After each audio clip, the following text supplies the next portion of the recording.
Andrew Tate and his brother have been arrested in Miami. Britain are seeking their extradition, and now between them, they are now reportedly facing 59 charges. But immediately, the internet is divided, into two camps, the same as almost every big story. One side saw the arrest, saw the word arrested, and immediately decided they must be guilty. The other side immediately decided this must be another conspiracy designed to silence Andrew Tate. And the truth is, neither side has seen all of the evidence. These are incredibly serious allegations, and allegations are not convictions. I think the way that people are reacting to the story reveals something much bigger about Andrew Tate, modern masculinity, and the danger of turning an internet personality into part of your identity. Now, what's actually happened? Before getting into my opinion, let's establish, what's actually being reported. So, according to multiple news articles, Andrew Tate and Tristan Tate were arrested in Miami on Saturday following a British investigation and extradition request. Bedfordshire police confirmed that they have been detained while legal proceedings continue. The Crown Prosecution Service has now authorised 38 additional charges connected to 4 additional alleged victims.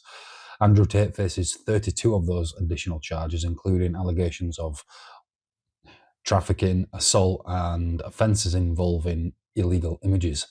Tristan Tate faces 6 additional charges, including allegations of and trafficking. When these are added to the charges previously authorised in Britain, the brothers reportedly face 59 charges involving 7 alleged victims. Both men deny wrongdoing and are fighting extradition to the United Kingdom. They remain in custody, and another hearing is reportedly scheduled for the 27th of July. I'm obviously not in a position to claim of any evidence. I'm in no possession of the evidence. I was not there, and neither were the millions and millions of opinions and people already declaring with absolute certainty that they know exactly what happened.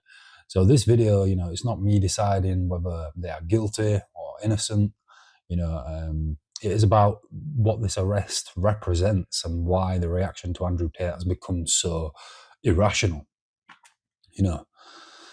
I think Andrew Tate has faced investigations for a long time. He's faced arrests, court appearances, and controversy many times before. So it would be easy to look at this and think, well, here we go again, another Tate headline, another legal battle, another week of the internet arguing about Mr. Tate. But this feels like a significant new level. He has now been arrested in the United States of America while Britain pursues extradition across the Atlantic. There are multiple sets of charges, several alleged victims, and legal proceedings involving more than one country. Extradition is not an automatic declaration of guilt. It is a legal process used to determine whether someone should be transferred to another country to face proceedings. The brothers can contest that process, and they are, although according to legal experts quoted by the Associated Press, saying defeating a US-UK extradition request can be difficult. Nobody watching this knows exactly how all of this is going to proceed and how the process will end. But this is no longer just an online controversy that disappears when the algorithm moves on. I think ultimately the bigger issue is that Andrew Tate stopped merely being an influencer a long time ago. For many young men, he became a symbol. He arrived at a time when a lot of men felt directionless, ignored, and almost embarrassed to admit that they wanted strength, status, money, confidence, and control over their lives. Tate told them, get into shape, stop making excuses, become competent, take responsibility, and build something. And some of these messages resonated because underneath the cars, the arguments, the extreme delivery, there's young men who desperately needed someone to tell them to stop wasting their time and their lives. And I can understand why that message landed. I believe in physical strength. I believe in responsibility, discipline, ambition. and men taking control of their own lives.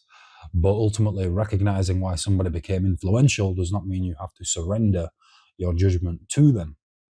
You can take a useful idea from someone without accepting every belief they hold. You can admit that somebody motivated you without feeling obligated to defend everything they say or do.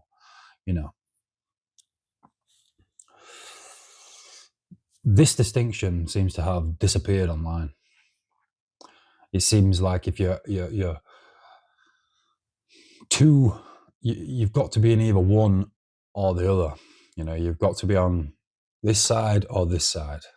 Very rarely do you meet people in the middle, although in real life people are generally in the middle. But online it's can't pay, can't be. Every time something happens involving Andrew Tate, two completely predictable reactions appear. The first is, he's been arrested, therefore he is guilty. Send him to jail, let him rot in jail for the rest of his life. And anyone who ever listened to him must be a terrible person. But that's just not how justice works. An arrest is not a conviction. An allegation is not proof. Even somebody you strongly dislike is entitled to due process. But then you have the opposite reaction, which is Andrew Tate could possibly not do anything wrong. Every government, police force, alleged victim, and court involved must be part of some humongous conspiracy. And that is not independent thinking either. That is faith. It's treating a public personality like a religious figure who must be defended regardless of what evidence might eventually emerge. Both sides begin with the conclusion they emotionally want and then work backwards.